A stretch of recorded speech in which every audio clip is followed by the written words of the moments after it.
Ever wondered if the lady you're smitten with is genuinely into you or if she's, well, for the streets? Let's take a minute to unpack that. What does it mean when we say a lady is for the streets? It's a colorful phrase, sure, but it carries a particular weight. Picture this. You've met a woman who seems perfect. She's enchanting, intelligent, and has a sense of humor that keeps you on your toes. She's everything you've ever wanted, and you're ready to crown her your queen.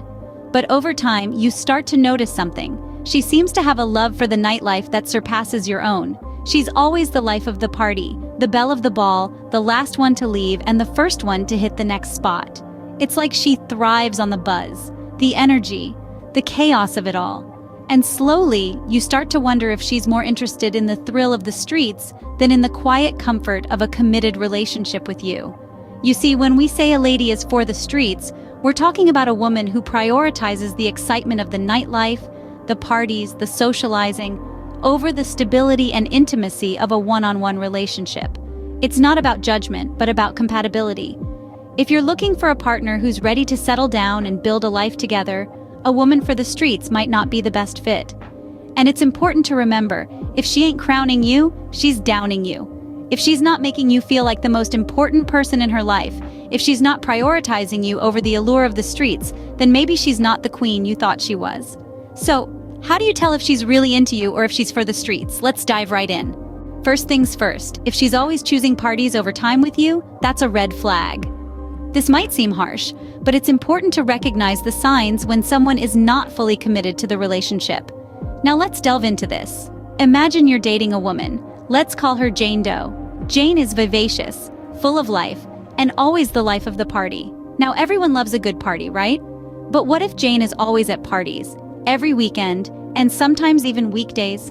What if she's constantly prioritizing these parties over spending quality time with you? You've planned dates, maybe a cozy dinner at a new place you both wanted to try, or perhaps a movie night at home. But Jane would cancel at the last minute to attend a party. It seems like she's always got a party to go to, or a night out with her friends. And you're left feeling sidelined, like a backup plan, an afterthought.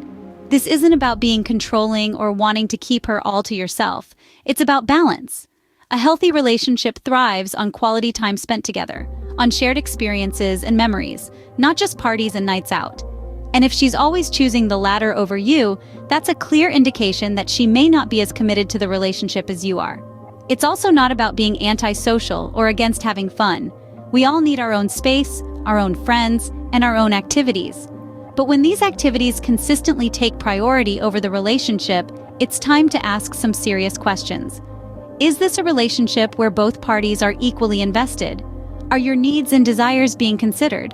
Or are you just a convenient placeholder until the next party rolls around? This is not about pointing fingers or laying blame. It's about recognizing patterns and understanding what they mean for your relationship. And remember, a relationship is a two-way street.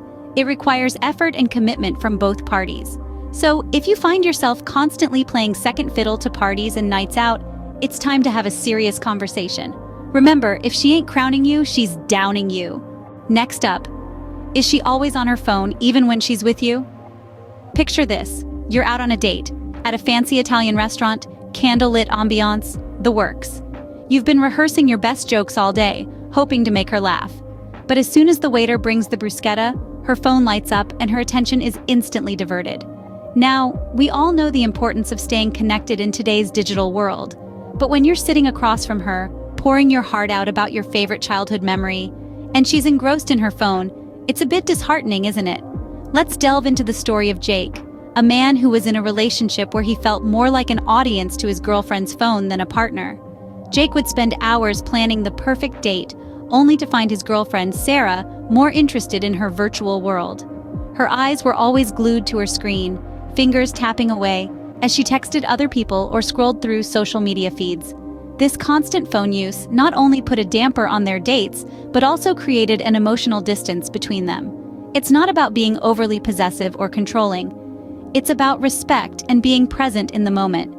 If you're spending quality time together, that time should be about the two of you, not her latest Instagram post or the group chat she's a part of. In the grand scheme of things, it's about balance. Sure, there will be times when she'll have to take a call or reply to an urgent text, but if she's always preoccupied with her phone, she might just be more into her virtual connections than her real-life ones. Remember, a relationship is a two-way street. It requires effort and engagement from both parties. If you find yourself competing with a smartphone for attention, it's a sign that something might be amiss. Your relationship deserves her full attention, not just the leftovers after she's done scrolling. If she's keeping you a secret, you might want to question why.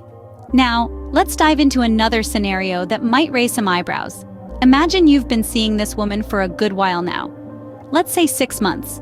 You've shared laughs, late-night conversations, and even a couple of inside jokes. But oddly enough, you've never met a single one of her friends or family members. Does it feel like you've been stashed away in the corner of her life, like a pair of old shoes she's not sure she wants to wear? Well, my friend, you may have just found yourself in the for the streets category. You see, when a woman is serious about a man, she's eager to introduce him to her close circle. She wants her friends and family to see the guy who's making her smile, the one who finishes her sentences, the one who makes her heart flutter in a way no one else can. But if she's keeping you a secret, it might be because she's not envisioning a long-term future with you. She might be hesitant to amalgamate her world with yours because she's not quite sure if you're the one or just another one. Let's take the case of a man named Mark. Mark was dating a woman for about half a year, and during that time he never got to meet any of her friends or family. He started feeling like a well-guarded secret, hidden from the rest of her life. It took him 6 months to realize that he was for the streets. Now, this doesn't mean that if she doesn't introduce you to her friends within the first week of dating, she's not into you. We all know that everyone moves at their own pace in relationships, but if it's been a substantial amount of time and she's still keeping you under wraps, it might be time to have a serious conversation about where your relationship is heading. Remember, if she's really into you, she won't keep you hidden away. She'll want to show you off, like a shiny new pair of shoes she can't wait to wear. A woman who's really into you won't keep you hidden away.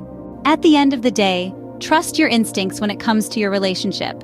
Now, let's take a moment to recap the signs we've talked about. We've explored the importance of understanding whether she's into you or the streets. We've pondered on the implication of her prioritizing parties over you.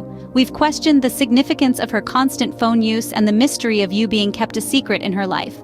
But let's not forget, these signs are not set in stone. They are just pointers, nudges in the right direction to help you understand the dynamics of your relationship better. Relationships are complex and unique. Like snowflakes in winter, no two are exactly alike. Let me share a story of a friend of mine. Let's call him John. John was dating a woman who seemed to display all these signs. She was always out at parties, glued to her phone, and he felt like a hidden chapter in her book of life. Initially, he brushed off his concerns, attributing them to his overthinking. But the unease stayed, gnawing at the back of his mind. He decided to trust his instincts and have an open conversation with her about his concerns.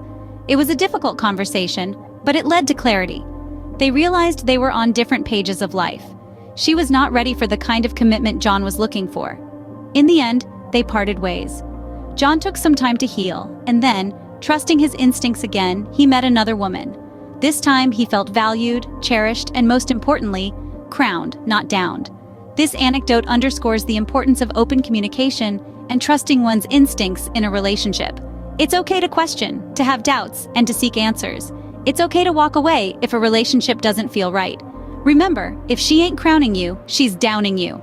Trust your instincts, communicate openly, and you'll find the right one for you.